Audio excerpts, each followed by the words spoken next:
In Faria, a world of mystery and danger, you play as a female adventurer who ends up tasked with saving a princess who is also a caterpillar. After returning her to her father the king, a large party is thrown where everyone gets sick from bad caviar. After you return from a continental trip getting medicine, the king is turned into stone, so you're tasked with more busy work. After traversing most of the world, it's finally revealed that the princess you rescued was just an evil wizard. And after returning to the castle, you beat him up. Then it's revealed that you were actually a man the whole time, and you go to kill the evil wizard before he becomes immortal by fusing his soul with a dragon. After you kill him, you return to the king and leave Faria never to return to this awful, awful place. Faria, a world of mystery and danger, resembles a traditional JRPG, but it has a unique battle system. While you're wandering around the world map, you'll enter random battles. The difference between Faria and other JRPGs is combat is all handled by top-down action segments. It's a cool idea that just isn't implemented particularly well. The hitboxes on your sword are small, and the stab comes from slightly off-center. This makes hitting a good number of enemies difficult, especially when they come at you from inconvenient angles. You can supplement your basic melee attacks with a bow, and accessories like jump shoes or magic glasses which let you see invisible enemies. Unfortunately, you'll have fought an unacceptable number of the invisible enemies before the magic glasses actually become available to you.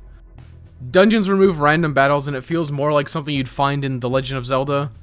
The dungeons do have some hidden doorways, which don't occur frequently, but when they do appear, it feels cheap and dirty because they're often required to progress. You are rewarded for your various quests in Faria with key items like the ring, which slowly regenerates your health, and the golden arrow, which generates arrows over time. These are really nice bonuses and good rewards for your travels. Otherwise, it's typical fare. You fight battles, level up, wander from town to town, and do the various arbitrary tasks assigned to you. Faria, a world of mystery and danger, isn't much to look at. The scenes when you're talking with individual characters are fun and detailed.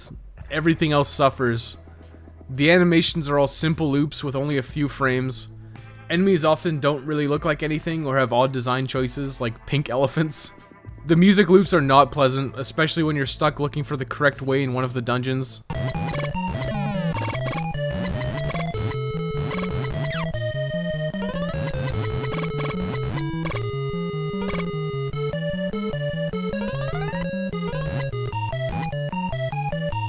The world map and the battle music isn't terrible, but you hear them so often that hitting the mute button and listening to your own music is not ill-advised.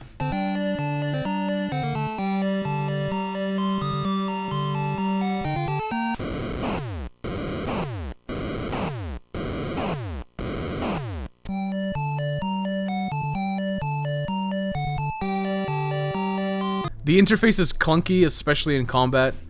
If one of the previously mentioned invisible enemies shows up and you need to switch from your bow to your magic glasses, you have to pan through all of your accessory slots, even if there's nothing in them.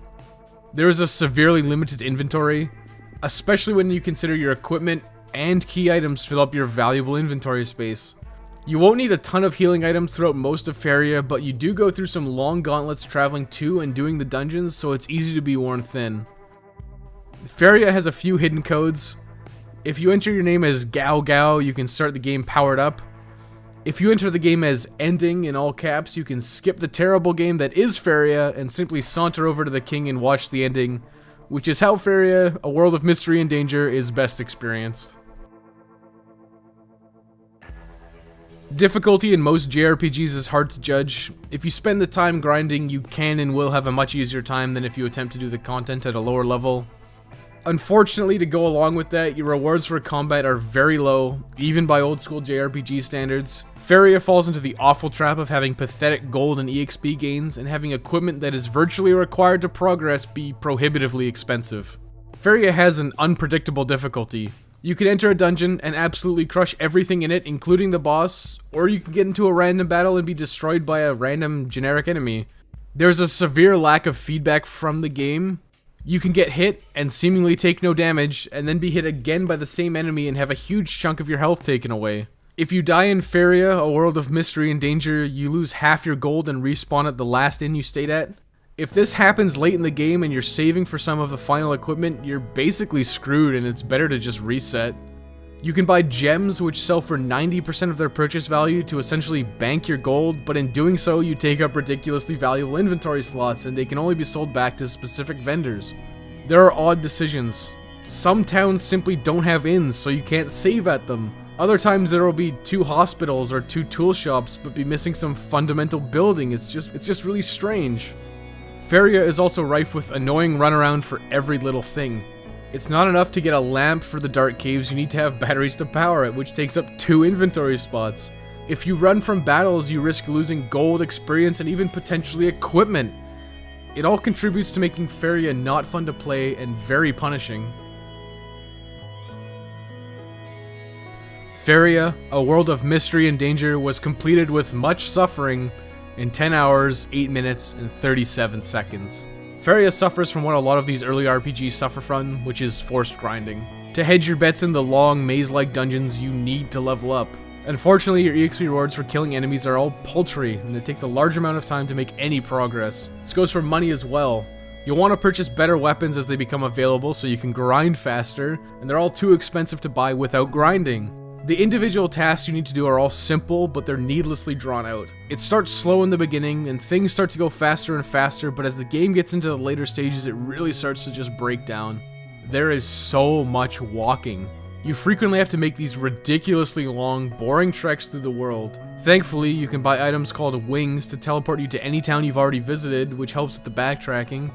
If you do choose to play Faria, absolutely make sure you have at least 2 wings on you at all times. If you don't have one at the end of the last dungeon, you have to walk all the way back to the castle manually, at which point you're better off just making a new file with ending as the title. All the dungeons are extreme mazes with very little distinguishable features. Maps are absolutely recommended. Without them, you will get lost and be left wandering around for potentially hours. Even with maps, it's very easy to get lost and have to randomly run around to find the way out. Faria's unique battle system is kind of novel, but it's dragged down by a severe lack of feedback and some questionable decisions. Every single thing in Faria is a chore. It's a pain to grind to level up to stand a chance in the dungeons. It's a pain to walk everywhere. It's a pain to fight invisible enemies before you even have the chance to get the magic glasses, and it's still a pain after you get them because you have to manually turn them on every single time they show up.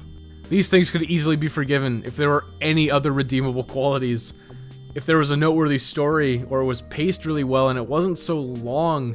If combat was even remotely fun or satisfying, then maybe it could eke out a pass. The problem is, everything in Faria, a world of mystery and danger, is a waste of your valuable time, with virtually nothing noteworthy about it besides the princess being a caterpillar. Faria, a world of mystery and danger, gets recommended playing's most disgraceful verdict of not recommended.